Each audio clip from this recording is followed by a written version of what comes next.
Today we're diving into the remarkable story of David Mitchell, a man who claims to have died and uncovered the truth about what he believes is a life built on lies. Before we get started, if you haven't already, make sure to subscribe to the channel and feel free to share your near-death experience in the comments. Now, let's hear David's powerful testimony. Hi, my name is David Mitchell. I'm just an ordinary guy living in an ordinary city. I'm 42 years old and work as an accountant for a medium-sized company. My life, it's pretty much what you'd call normal. I've been married to Emily for 15 years. I have a younger sister named Laura and a dog named Buddy. He's practically family. I've always been a skeptic. If I couldn't see it or touch it, I didn't believe it. Religion, spirituality, life after death, none of that ever made sense to me. I saw life as a straightforward cycle. We're born, we live, and then we die. End of story. But then something happened that flipped my entire view upside down, an experience that took me to the very edge of life and death, forcing me to question everything I thought I knew about reality. That's what I want to share with you today. It's not an easy story for me to tell, and to be honest, I'm still processing a lot of it. But I believe it's important because it has changed me at my core and transformed how I see the world. Let me be clear. I'm not the kind of person who craves attention or spins wild tales to impress people. In fact, I struggled with whether or not to even talk about this. I feared people might think I'd lost my mind, or worse, that they wouldn't believe me at all. But after a lot of soul-searching, I realized that this experience wasn't just about me. It's something that could make others reflect on their own lives and what truly matters. What I'm about to tell you happened about a year ago during one of the toughest periods of my life. Work was a mess, I was constantly arguing with Emily, and everything felt like it was spiraling out of control. In the middle of that chaos, I made a reckless decision, one that nearly cost me my life. But it's also what led me on a journey that was both terrifying and incredibly transformative. Over the next few minutes, I'm going to share with you what happened that night and how it changed the days that followed. I'm going to tell you about the dark tunnel I went through, the light I encountered, the past lives I relived, and the shocking truths I discovered about our existence. It might sound unbelievable, and honestly, if someone had told me this a year ago, I would have laughed it off. But now, after living through it myself, I can't ignore or deny it. So, if you're open to listening, I invite you to join me on this journey. I'm not here to convince you of anything or preach some kind of absolute truth. I'm just here to share my experience and maybe get you thinking a bit about the nature of our reality. It all started on a Friday night.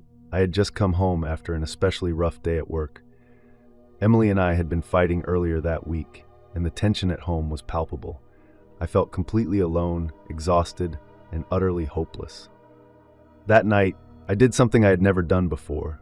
I opened the bathroom cabinet, pulled out a bottle of sleeping pills that had been prescribed to Emily a few months earlier, and grabbed some strong painkillers I used to take for back pain.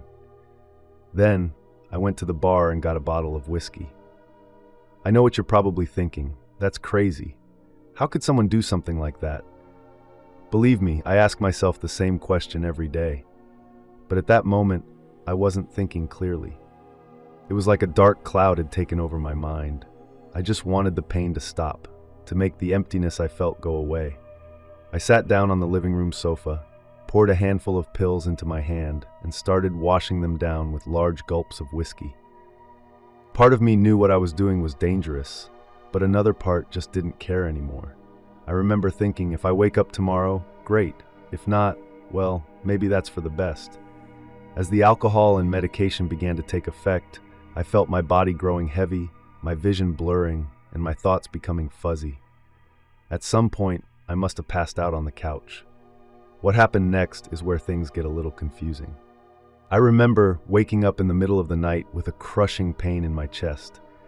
It felt like an elephant was sitting on me, making it almost impossible to breathe. I tried to get up, but my body wouldn't respond.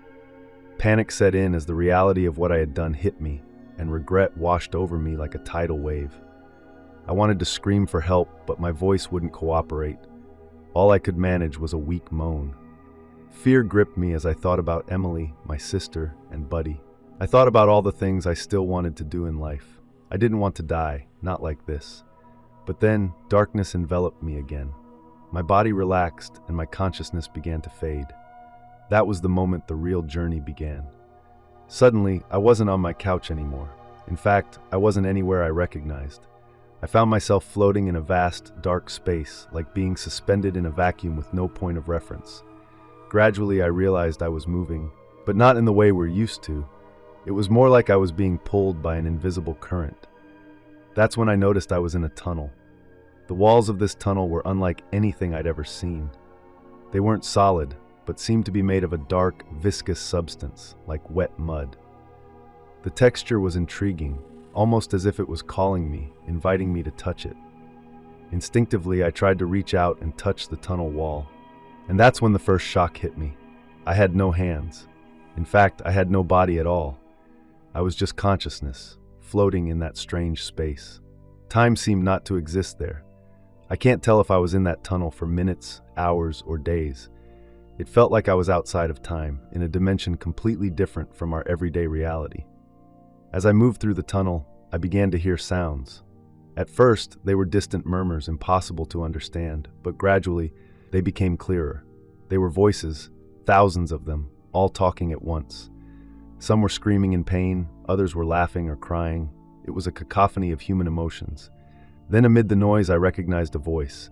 It was my father's voice, who had passed away a few years ago. He said, "It's not your time yet, son." I tried to respond, to call out to my father, but my voice, if I still had one, refused to come out. All I could do was continue moving through the tunnel. The darkness around me was almost tangible, but it didn't feel frightening. Instead, it was strangely comforting, like a cosmic womb carrying me somewhere unknown. As I floated, memories started to flood my mind in rapid succession. I saw scenes from my wedding with Emily, remembered the day we adopted Buddy, and relived moments from my childhood. It felt like my entire life was flashing before my eyes, if I still had eyes, at incredible speed. That's when it hit me. This must be what people call a near-death experience. I'd always thought those stories were exaggerated, just tall tales from people looking for attention. But now, here I was, living through something that shattered everything I thought was possible. As I progressed deeper into the tunnel, I began to notice a shift in the darkness around me. It seemed to be growing less dense, less suffocating. Far in the distance, I spotted a tiny point of light. As I moved closer to the end of the tunnel, the light grew more intense, not like ordinary light from the sun or a lamp, but a living, pulsating light that seemed to contain the energy of the entire universe. What struck me most was the violent contrast between this light and the surrounding darkness. It felt as though two titanic forces were locked in a fierce battle, the light struggling to expand, the darkness resisting, trying to consume it. At that moment, an overwhelming anxiety washed over me. 1,000 questions raced through my mind. Was I dead? Was I on the verge of death? What would happen if I reached that light? What if the darkness won? The tension between light and dark seemed to mirror an existential struggle within me. On one side, I felt the overwhelming desire to live, to return to Emily, to my family, to my life. On the other, there was a strange, almost seductive temptation to surrender to the darkness, to let go of everything. As I watched this cosmic battle unfold, I began to realize that I wasn't just a passive observer. Somehow, I was a part of that fight. Every thought and every emotion I had seemed to influence the balance between light and dark. When I focused on happy memories, moments of love and joy, the light seemed to gain strength. But when thoughts of despair and hopelessness crept in, the darkness advanced. That's when I understood that this battle wasn't just about life and death. It was about choice. My choice. I could choose the light or the dark. I could choose to fight or to give up. Realizing the power of this choice was both liberating and terrifying. Liberating because I understood that even in this extreme situation, I had control over my destiny. Terrifying because of the immense responsibility that came with it. As I wrestled with this realization, I noticed the light starting to change. It was no longer just a distant point. It began to expand and take shape. Then something incredible happened. A small sphere of light separated from the main source and began to float toward me. It was about the size of a tennis ball, but it radiated an energy that was beyond comprehension. As it drew closer, I felt a wave of warmth envelop me. But it wasn't a physical warmth. It was emotional, like the purest form of love and compassion. All the anxiety I'd been feeling started to dissipate, replaced by a profound sense of calm and peace unlike anything I'd ever experienced. When the sphere of light came very close to me, I heard a voice. It wasn't an external voice, but one that seemed to resonate from within me. The strangest part was that it was my own voice, yet it was filled with a wisdom I had never known in life. The voice began to answer questions I didn't even realize I had, questions about the meaning of life, the purpose of existence, and the nature of the universe. Then it revealed something that shocked me to my core. "Everything you know as reality is a simulation," the voice said. "The physical world, time, space, everything is part of a grand construct designed to keep us from seeing the true nature of existence." I was stunned by this revelation. "What do you mean, a simulation?" I asked, even though the concept seemed nonsensical at first. Yet, deep down, it felt true, as if a veil had been lifted from my eyes, allowing me to see beyond the illusions of the material world. The voice continued, "You humans are trapped in this simulation, believing it to be the only reality, but there is much more beyond it. You are multidimensional beings, capable of existing in multiple realities at once." I struggled to process this information. It was overwhelming, beyond anything my mind could grasp. But the sphere of light seemed to understand my confusion. It expanded, enveloping me completely within its glow, and suddenly everything became clear. I saw the structure of the universe and the interconnectedness of all things. I understood how our actions ripple through not just our world, but the entire web of existence. I realized that what we consider the self is only a fragment of our true nature. In reality, we are much greater and more expansive than we can comprehend in our physical form. The light showed me that death, as we understand it, doesn't exist. It's merely a transition, a shift in state, as our consciousness continues to evolve and expand. I was in awe of these revelations, but a part of me also felt a deep sadness. I regretted how long I had lived without this knowledge, how much time and energy I had wasted on things that now seemed utterly insignificant. But the light comforted me, showing me that every experience, every mistake, every moment of joy or sorrow has its purpose. Everything contributes to our growth and evolution as conscious beings.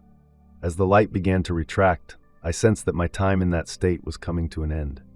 But before it left, the voice imparted one final message. "Remember, you are not just what you think you are. You are much more, and you have the power to shape your reality. Use this knowledge wisely." With those words, the light vanished, and I found myself back in the dark tunnel. But now I was different. I carried with me a knowledge that would forever change my life. After that encounter with the sphere of light, I felt profoundly altered, as if the very core of my being had been transformed. It was as if I had gained a new perspective, a deeper understanding of existence. But before I could fully reflect on this, I was swept into a new experience. Suddenly, my entire life began to flash before my eyes. It wasn't like in the movies where scenes flicker by in rapid succession. It was far more intense and detailed. I was reliving every significant moment of my life, but not just as an observer. I was there, feeling everything all over again. I saw myself as a child, experiencing the pure joy of playing in the park with my parents. I felt the nervousness of my first day of school and the thrill of my first kiss. I relived the excitement of being accepted into college. But it wasn't just the happy moments. I also relived the pain, the losses, the moments of disappointment and sadness. What struck me most was that I wasn't just feeling my own emotions. I could feel the impact of my actions on others. When I had been kind to someone, I could feel the gratitude and comfort I had given them. But when I had been selfish or cruel, I felt the pain and hurt I had caused. I saw the day I argued with Emily and said harsh words that wounded her deeply. At the time, I didn't realize the extent of the hurt I had inflicted, but now I could feel her pain as if it were my own. It was devastating. I also saw times when I had done small acts of kindness without even thinking much of them. I remembered helping an elderly woman cross the street. It had seemed insignificant to me at the time, but now I could see how that simple gesture had brightened her day and restored her faith in humanity. This life review showed me just how interconnected we all are. Every action, every word, has a ripple effect far beyond what we can imagine. I saw how chains of events unfolded from my choices, affecting people I didn't even know. It was a humbling and enlightening experience. I realized how many opportunities I had missed to do good, and how often I had acted out of fear or selfishness instead of love and compassion. But this wasn't a judgmental experience. It was simply a revelation of truth. It was as if the universe was showing me the full spectrum of my life, urging me to understand the profound impact of my every choice. There was no sense of punishment or reward. It was simply a profound opportunity to learn, to understand the true consequences of my actions in a way that had never been possible before. By the end of this life review, I felt emotionally drained, yet deeply transformed. I had gained a new appreciation for life and a profound understanding of the responsibility that comes with every choice we make. As this part of the experience ended, I felt a sense of expansion, as if my consciousness was opening up, preparing for something even greater. And then, just when I thought nothing could surprise me anymore, I was thrust into an even more extraordinary experience. Suddenly, I was no longer reliving my current life but was delving into past lives. The first scene unfolded in a hotel room. I was a middle-aged man in an expensive suit, sitting on the edge of a bed, overwhelmed by despair so deep it seemed to consume my entire being. In my hand was a revolver. With horror, I realized what was about to happen. I tried to scream, to stop that man, who was me in another life, from committing suicide, but I was just a helpless observer. The shot echoed, and everything went dark. The scene shifted. Now, I was a whaler in the 19th century, standing on a boat surrounded by the vast ocean. I could smell the sea and hear the cries of the sailors. I was harpooning whales, feeling a mix of excitement for the hunt and deep guilt for taking the lives of these majestic creatures. That life ended on a beach where I was an old man looking out to sea, 2 children by my side. I felt a heavy burden in my heart, deep regret for all the lives I had taken and the damage I had caused to the ocean. I looked into the eyes of my children and saw a mixture of love and disappointment. I realized that my choices in that life had not only affected me, but also those I loved. These past lives revealed patterns that repeated themselves in each of them. I saw how my selfish or thoughtless actions had consequences that extended far beyond my own existence, how the pain I caused in one life created scars that I carried into the next. But I also saw moments of love, courage, and sacrifice, lives where I had made a difference, where I had helped others and left the world a little better than I found it. This experience made me understand that our journey is much longer and more complex than we imagine. We are not just the result of this single life. We are the accumulation of many lives, each with its own lessons, challenges, and opportunities for growth. After work, the moment Emily found me, calling my name, was devastating. I saw the terror in her eyes and heard her desperate scream. She rushed to the phone, her hands trembling as she dialed emergency services. I watched the paramedics arrive, working frantically to revive me. I saw Emily crying, begging me not to die. I felt her pain, fear, and anger at my selfish act. Then the scene shifted. I saw my sister Laura receiving the news, her face in shock, disbelief turning into anger. "How could he do this to us?" she screamed. I realized that my actions weren't just about me. They were a betrayal of everyone who loved me. I saw Buddy, my loyal canine companion, lying next to the sofa where my body lay, whining softly in the days that followed. Watching him become depressed, refusing to eat, and waiting for my return was profoundly painful. Even my dog had suffered because of my thoughtless decision. The scenes continued to unfold. I saw the funeral that would take place if I didn't survive. Emily dressed in black with an empty gaze, my parents aged by pain, friends and co-workers grappling with the reasons behind my actions. What struck me most was seeing the future that would never come to pass if I died. I saw Emily struggling to overcome my loss years later. I saw my niece, who hadn't yet been born, growing up without knowing her uncle. I saw projects I would never complete, people I would never help, and moments of joy that would never happen. At that moment, I felt a force pulling me upward, as if two small balls of light were inviting me to move forward. I was faced with a crucial choice: to move forward into whatever lay beyond death, or to fight my way back to life. The force pulling me was intense, almost irresistible. Part of me wanted to surrender to the unknown, but the images of Emily's suffering, Laura's pain, and Buddy's heartbreak anchored me. I realized that my life wasn't just mine. It was a gift and a responsibility to everyone I loved. Every life we touch becomes part of who we are, and giving up would not only affect me but would create waves of pain far beyond what I could imagine. With this understanding, I made my decision. I fought the force pulling me upward, focusing on all the reasons I wanted to live. I thought about Emily, about our life together and the dreams we hadn't yet realized. I thought about Laura and how I wanted to see my niece born and grow. Through this journey across past lives, I came to realize that my current life is just one chapter in a much larger story. The struggles I face in my relationships, my bouts of depression, these have deeper roots than I could ever have imagined. By the end of this profound exploration, I felt both small and immense. Small in the face of the vast expanse of time and the myriad experiences I've lived, and immense with the awareness that I am more than just this body, this personality, this single lifetime. I emerged from this experience with a deep understanding of the responsibility we hold for every action and choice we make. Each choice not only affects this life, but echoes through time, shaping our future incarnations and the lives of those around us. After my journey through past lives, I was abruptly brought back to the present. However, I wasn't in my body. I found myself floating above it, observing the scene of my near suicide as if I were a detached spectator. I saw my inert body on the couch, the bottle of whiskey sprawled on the floor, and the empty medicine bottles on the coffee table. The scene was desolate, but what struck me most was the impact of my actions on the lives of the people I loved. I witnessed Emily coming home after work, calling my name.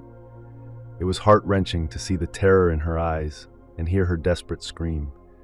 I watched as she rushed to the phone, her hands trembling as she dialed emergency services. I saw the paramedics arrive, working urgently to revive me, and Emily crying, pleading with me not to die. I felt her pain, fear, and anger at my selfish decision. The scene shifted to my sister Laura receiving the news. I saw the shock on her face, turning to disbelief and then anger. "How could he do this to us?" she cried. I realized my actions were not just about me. They were a betrayal of everyone who loved me.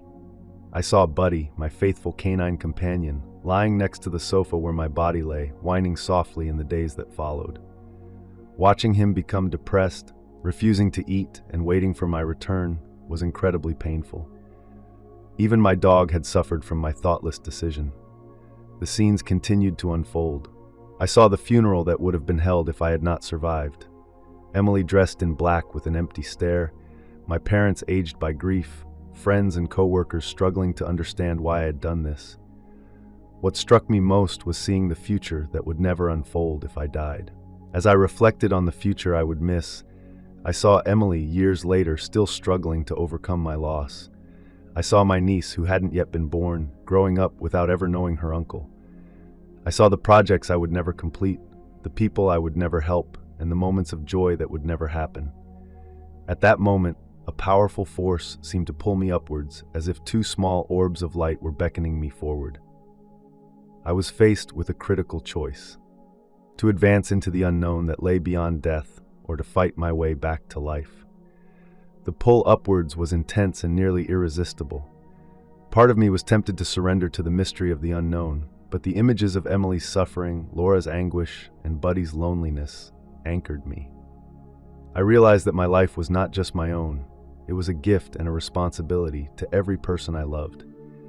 Every life we touch becomes part of who we are. To give up would not only affect me, but also create ripples of pain extending far beyond what I could imagine. With this realization, I made my decision. I fought against the force pulling me, focusing on all the reasons I wanted to live. I thought about Emily, about our life together, about the dreams we had yet to fulfill. I thought about Laura and the joy of seeing my niece born and grow up.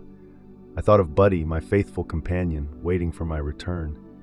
With a sudden jolt that reverberated through my entire being, I felt myself being pulled back into my body. Returning to my body was an experience I'll never forget, like being dragged through a storm and then thrown into icy water. I felt an overwhelming weight, as if every cell in my body was screaming in protest. I opened my eyes to see Emily's tear-streaked face hovering over me. She was holding my hand, her eyes filled with a mix of fear and hope. Around me, I could hear the beeping of machines and the hum of urgent voices. I was in an ambulance. I tried to speak, but my throat was dry and sore, producing only a faint moan. Emily let out a cry of joy and relief. "He's awake," she told the paramedics. The next moments were a blur as I was rushed to the hospital. Doctors and nurses swarmed around me, asking questions I could barely comprehend. I underwent a series of tests and procedures, including having my stomach pumped to remove any remaining traces of the pills. I spent several days in the ICU. The doctor later told me I was incredibly lucky. If Emily had arrived home a few minutes later, I likely wouldn't have survived. The physical recovery was just one part of the journey. The real work was only beginning. Once I was stable, I began receiving visits from psychiatrists and psychologists. Diagnosed with severe depression, I started intensive treatment. The first few weeks were challenging. The memories of my near-death experience were fragmented and confusing. I questioned whether it had been real or merely a hallucination brought on by the mix of medication and alcohol. I wanted to believe it was just a strange dream, but deep down, I knew it was more. As my mind began to clear, I started piecing together the fragments of my experience, the dark tunnel, the brilliant light, and the glimpses of my past lives. Each memory brought with it a wave of intense emotions. Initially, I hesitated to talk about these experiences with my therapists, fearing they would think I was crazy. However, as I gradually shared small details, I was surprised to find they didn't judge me. Instead, they encouraged me to explore these memories as part of my healing process. Emily was my rock throughout this period. She spent countless hours by my side in the hospital, patiently listening as I tried to articulate what I had experienced. Sometimes I cried without warning. Other times, I was silent and lost in thought. Regardless of my mood, Emily was always there, supporting me unconditionally. My sister Laura, too, was a constant presence. Initially, she was furious with me for attempting to take my own life. But over time, her anger transformed into understanding and support. Our conversations helped me process many aspects of my experience. As I recovered physically, I felt profound shifts in my outlook on life. Things that once seemed crucial, money, status, professional success, now appeared trivial compared to what I had experienced. I began to cherish the small things more: Emily's smile in the morning, Buddy's affectionate presence, the soothing sound of rain on the window. Every moment felt precious, and every interaction with another person became an opportunity to make a difference. The journey of recovery was not a straightforward path. There were challenging days filled with doubt and fear. Yet, I discovered a newfound strength within me, a determination fueled by the deep understanding I had gained. I knew I had been granted a second chance, and I was resolute not to squander it. A year has passed since that fateful night, and my life has transformed in ways I never anticipated. The near-death experience didn't bestow upon me superpowers or special abilities, but it provided something far more valuable: a fresh perspective on life and existence. Before, I was a staunch skeptic, dismissing anything that couldn't be scientifically proven. God, spirit, life after death were all to me mere fantasy and superstition. Now, although I haven't embraced traditional religion, I have developed a profound appreciation for the spiritual dimension of life. This new perspective has altered how I approach each day.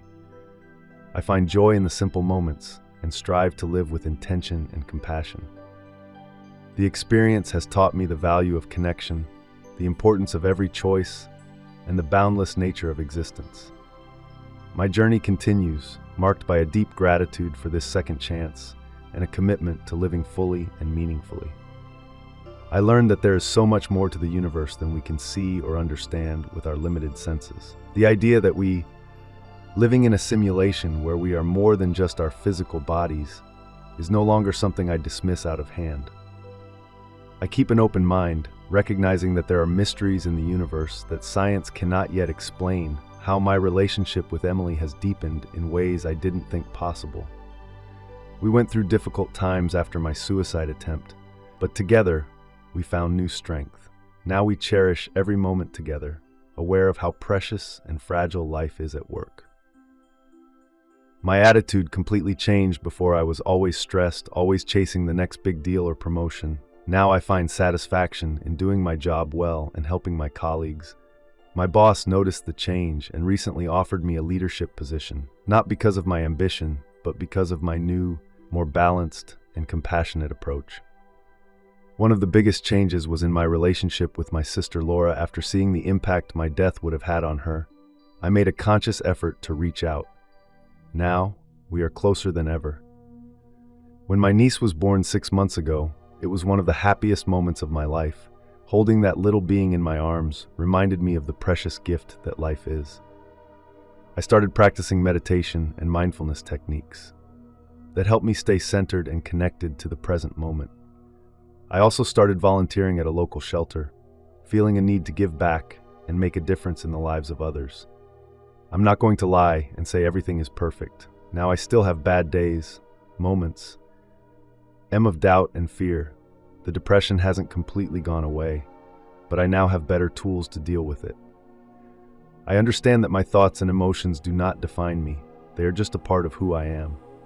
One of the most important lessons I've learned is that we always have a choice.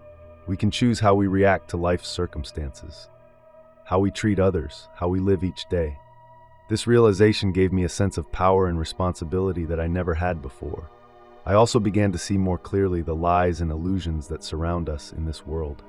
I see how we are often manipulated by the media, by advertising, by political and economic systems. But instead of feeling hopeless or cynical, it motivates me to live more authentically and consciously. I don't know what the future holds. I don't have all the answers, and I'm still learning and growing every day. But I know that every day is an opportunity to make a difference, to love more deeply, to live more fully. My near-death experience taught me that life is too precious to waste on fear, anger, or regret. Every moment is a gift, every interaction an opportunity for growth. And although I don't know exactly what happens after death, I know that the way we live in this life has an impact that goes far beyond what we can imagine. So here I am, Valera, an ordinary man who had an extraordinary experience. I am not a guru or a saint. I'm just someone who had a chance to look beyond the veil and came back to tell the story. And if there's one message I'd like to share with the world, that it's this life each day with purpose and love, because in the end, that's what really matters. So what did you think of this incredible story? Leave your opinion in the comments. And don't forget to subscribe to the channel and activate the notification bell to be notified with each new video. Let's bring more people the hope that there is life beyond what the eyes can see.